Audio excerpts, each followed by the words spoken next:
অপূর্ব আর তনয় দুই ভাই। ছোট ঘরের ভেতর তনয় খেলনা নিয়ে খেলছে।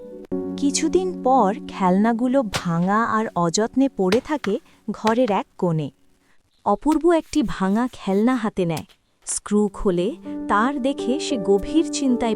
তনয় নতুন খেলনার জন্য কান্না শুরু করে। ঘর ভরে যায় চিৎকারে।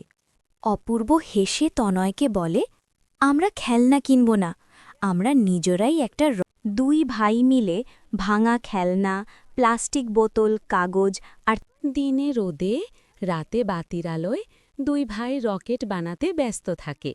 তাদের চোখে রকেটটি প্রায় শেষ। দুই ভাই গর্বের সাথে সেটার দিকে তাকিয়ে থাকে। তনয় খুশিতে, দেখ ভাইয়া, তারাগুলো কত সুন্দর। হ্যাঁ, আর আমাদের রকেট একদিন ওখানে যাবে। সত্যি, আমরা একসাথে যাব। অপূর্ব তনয়ের মাথায় হাত রেখে বলে, আমরা শুধু রকেট না, আমরা স্বপ্ন বানাচ্ছি।